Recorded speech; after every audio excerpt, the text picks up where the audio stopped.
नमस्कार।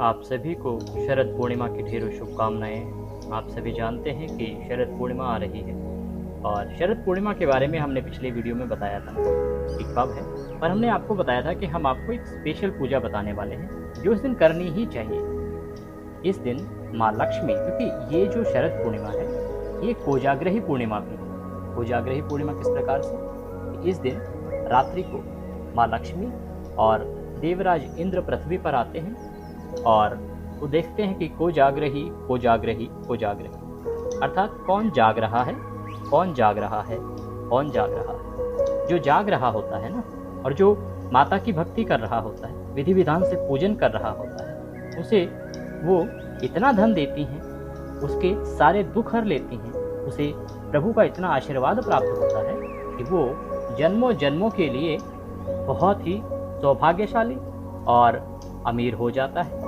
उसके जीवन की सभी परेशानियां माँ हर लेती है। तो इसीलिए आज हम आपको बताएंगे पूजा विधि क्या है। जैसा हमने कहा भी था कि ये विशेष दिन है और इसकी पूजा विधि जो हम बता रहे हैं वो पद्म पुराण के अनुसार बता रहे हैं। ये जो पूजा विधि है कोई मनगढ़ंत तरीके से नहीं है, पुराणों के अनुसार है, परंतु इसको हम इस प्रकार से बता रहे हैं कि आप घर में एक सामान्य जन, एक आम आदमी भी पूजा कर सके।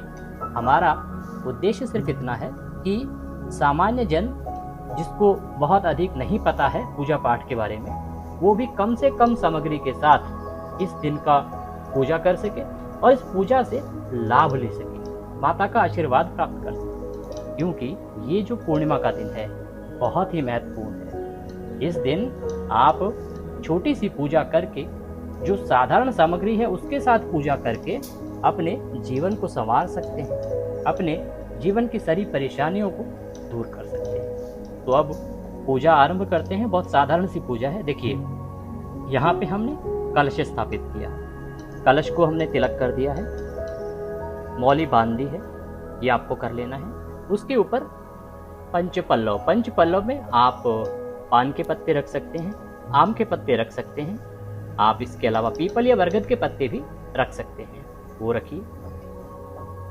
पूर्ण पात्र रखिए। पूर्ण पात्र में माँ को आसन देने के लिए हमने अक्षत रखे हैं, पुष्प रखे हैं, उसके ऊपर माँ को आपको स्थापित करना है। अगर आपके पास माता की प्रतिमा ना हो तो आप इसके स्थान पर सुपारी स्थापित कर सकते हैं या फिर हल्दी को भी आप माता के रूप में स्थापित कर सकते हैं। कलश जो है ना, कलश के अंदर कुछ वस्तुएं डाली जाती हैं जिनको आपको अवश्य रूप से डालना है, क्योंकि हम डाल चुके हैं, हिला नहीं सकते। इसमें आपको हल्दी की गांठ अवश्य डालनी चाहिए, एक सिक्का डालना चाहिए, चांदी का सिक्का हो तो उत्तम है। इसके अलावा 2 लौंग, 2 इलायची और जो सामग्री हमने पहले भी आपको बताई है उनको इसके अंदर डालना चाहिए। उसके बाद कलश स्थापित करना चाहिए। कलश के नीचे थोड़े से अक्षत रख दीजिए आसन के रूप में, ये अक्षत है। और उसके बाद कलश को धागा, तिलक हो गया, पंचपल्लव, पूर्ण पात्र, उस पर माता लक्ष्मी को स्थापित कर दिया।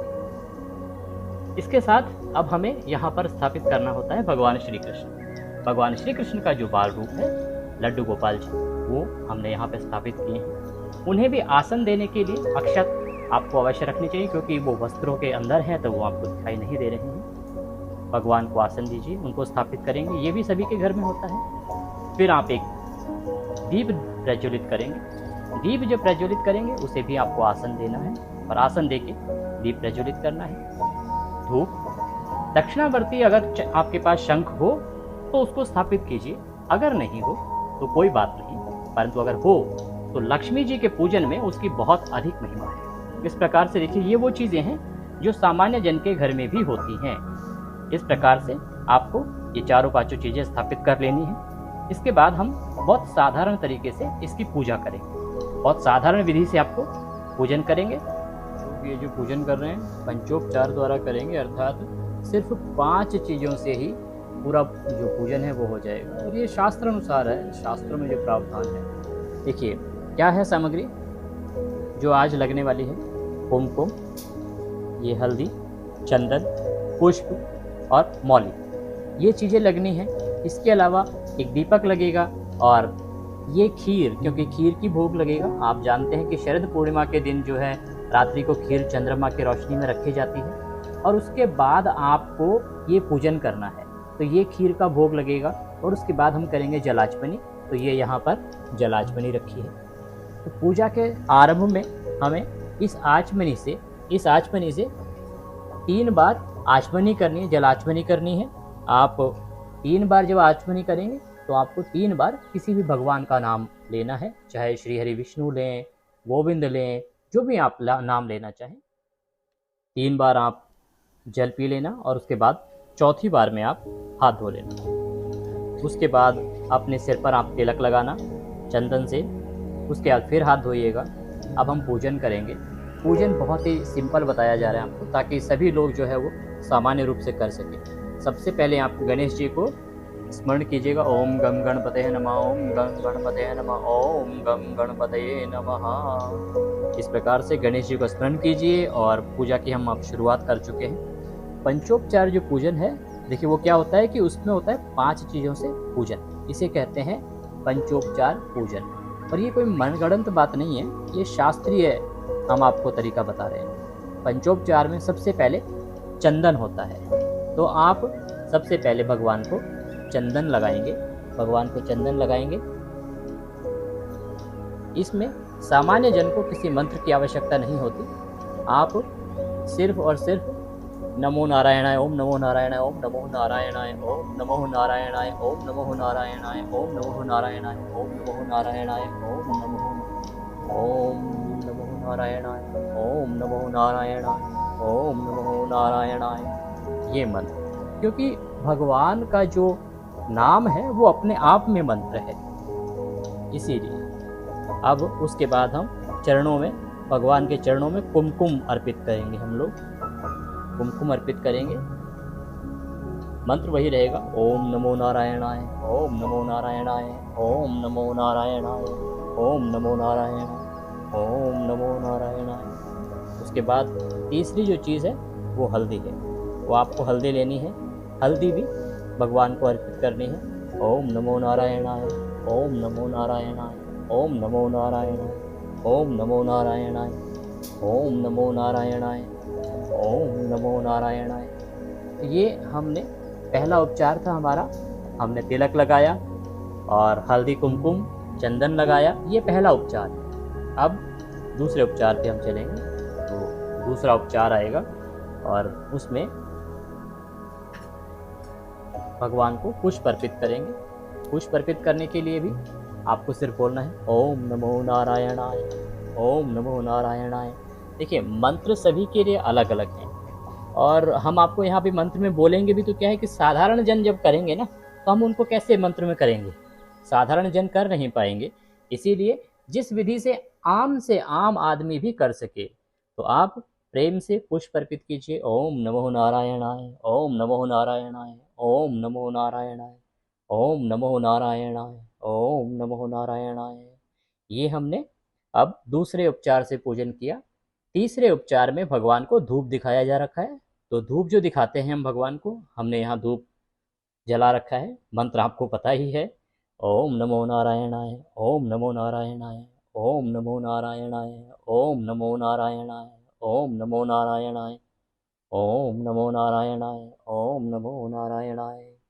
चौथा उपचार, उसमें हमें दीप दर्शन कराना होता है। तो इसमें आप ऐसे भगवान को दिखा दीजिए, ओम नमो नारायणाय, ओम नमो नारायणाय। ये माता को आप दीपक दिखाएंगे, ओम नमो नारायणाय, ओम नमो नारायणाय, ओम नमो नारायणाय। ये हमने 4 उपचार से पूजन कर लिया। अब आखिरी जो उपचार है उसमें भगवान को भोग लगाया जाता है। तो भोग लगाने के लिए हमने खीर जो है पहले से ही रखी है हमारे पास, उस खीर से हम भोग लगाएंगे। और ये जो खीर होगी ना, ये खीर वो रखनी है आपको जो हमने चंद्रमा की चांदनी में रखी थी। चंद्रमा की चांदनी में हमने खीर रखी है और उसके बाद हम इसको लेके आए हैं भगवान के लिए। इसमें 2 कटोरी अलग अलग रखनी है। मैंने यहाँ पे अभी एक ही रखी है क्योंकि मैं सिर्फ वीडियो बना रहा हूँ आपके लिए। एक भगवान को खीर रखेंगे, एक खीर रखेंगे आप माँ को। अब आप ये भी कह सकते हैं कि भाई आपने भगवान का पूजन किया है, माँ का पूजन किया है। हमने तो बताया था कि इस दिन इंद्रदेव भी होते हैं, तो इंद्रदेव का क्यों नहीं पूजन किया? देखिए, जहाँ भगवान आ गए वहाँ सभी देव आ गए। जब साक्षात भगवान यहाँ बैठे हैं तो फिर अलग से इंद्रदेव की आवश्यकता नहीं है। इसीलिए हम यहाँ पर भगवान स्वयं साक्षात विराजमान हैं और हम इस प्रकार से भोग लगा रहे हैं अब। तो ये आपने भोग रख दिया। अब उसको 3 बार ऐसे जल से ऐंच देना है, इस प्रकार से 3 बार जल से ऐंच देना है। और अब हमें भोग लगाना है। तो आपको मंत्र या पता है तो मंत्र बोलिएगा। अगर मंत्र ना पता हो तो आप सामान्य रूप से भगवान से भोग का निवेदन कीजिए कि हे प्रभु आइए, पधारिए और मेरा भोग स्वीकार कीजिए। हे प्रभु आइए, पधारिए और मेरा भोग स्वीकार कीजिए। इस प्रकार से भगवान को हाथ जोड़ के निवेदन कीजिए कि भगवान आएँ और भोग लगाएं। भगवान को निवेदन करिए। अगर मंत्र बोलना चाहते हैं तो मंत्र बोल सकते हैं आप। मंत्र इस प्रकार से ओम प्राणाय स्वाहा, ओम अपानाय स्वाहा, ओम उदानाय स्वाहा, ओम ध्यानाय स्वाहा, ओम समानाय स्वाहा। तो आप इन मंत्रों को बोल सकते हैं। अन्यथा आप हाथ जोड़ के भगवान से भोग का निवेदन कीजिए। गुनगुना सकते हैं आप कि आओ जीमो मेरे मोहन, भोग लगाओ मेरे मोहन। इस प्रकार से आप गुनगुना सकते हैं अगर गुनगुनाना चाहते हैं तो इस प्रकार से अब आप भोग लगा दीजिएगा। भगवान जो है ना वो मंत्र के भूखे नहीं है, भगवान प्रेम के भूखे हैं। इसीलिए आप भगवान को प्रेम से भोग लगाइए। भगवान को प्रेमास्पद कहा जाता है क्योंकि भगवान सिर्फ प्रेम के भूखे हैं, प्रेम के। भगवान को प्रेम प्रिय है। आप भाव से भगवान को भोग लगाएंगे ना तो अवश्य ही भगवान उसको ग्रहण करेंगे। देखिए हमने जो भी इसमें प्रयोग किया है, चाहे पुष्प है, चाहे वो खीर है, चाहे यहाँ पर बाकी जो सामग्री है, वो सभी सामग्री एक समय के बाद समाप्त हो जाएगी, खराब हो जाएगी। परंतु क्या भाव, हमारा जो मन है, जो हमने मन से भगवान की पूजा की है, वो मन कभी खराब नहीं होगा। भगवान को हम क्या अर्पित करेंगे? भगवान स्वयं लक्ष्मीपति हैं, उनको हम क्या अर्पित कर सकते हैं? तो इस प्रकार से हमने ये पंचोपचार से भगवान का पूजन किया है, जो कि पूर्ण रूपेण शास्त्रीय तरीके से है और सामान्य जन आप कर सकते हैं। आप सभी जानते हैं इसमें जो भी चीज़ें हमने प्रयोग की हैं वो सभी घर में उपलब्ध होती हैं। अब इस पूजन के बाद आपको आरती करनी है। आरती जलाइएगा, भगवान की आरती कीजिएगा। आप ओम जय जगदीश हरे आरती कर सकते हैं। अन्यथा आप सिर्फ 5 या 7 बार भगवान को आरती घुमाइएगा। अगर आपके पास कोई भी आरती ना हो तो 5 बार या 7 बार आप आरती घुमाएं। और अगर आपको आती है ओम जय जगदीश हरे या जय लक्ष्मी माता वाली तो आप वो आरती बोल सकते हैं। और नहीं आता हो तो आप सिर्फ कपूर की आरती घुमाइएगा 7 बार और ये आरती नीचे रख दीजिएगा। आरती नीचे रखने के बाद आप उसको शीतलीकरण करेंगे। शीतलीकरण कैसे करेंगे? जो हमने जल आपको दिखाया था ना, ये जो जल है ना, जल, ठीक है, इससे इस प्रकार से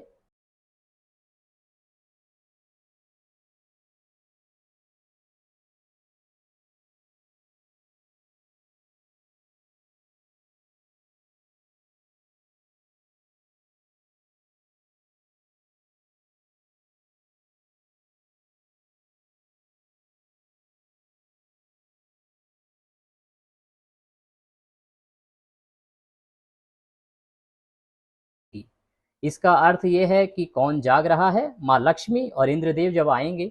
और अगर आप निशित काल में माँ लक्ष्मी की इस प्रकार से विधि विधान से पूजा करेंगे ना तो अवश्य ही आपके जीवन की सारे कष्ट माँ हर लेंगी। अवश्य ही माता का आशीर्वाद आपको प्राप्त होगा। इसके अलावा कोई और सवाल आपके पास हो तो आप कमेंट बॉक्स में पूछ सकते हैं। खीर के बारे में भी हमने वीडियो बनाया है, उसको भी देखें कि खीर आपको किस प्रकार से रखनी है, क्या उसका विधान है, उसको देखना भी आप ना भूलें। इस पूजा विधि का लाभ उठाएं। ये वीडियो हमने बड़ी मेहनत से सिर्फ इसलिए बनाया है ताकि सामान्य जन माँ लक्ष्मी के आशीर्वाद को प्राप्त कर सके और इस जो चमत्कारी शरद पूर्णिमा है इसको जान सके।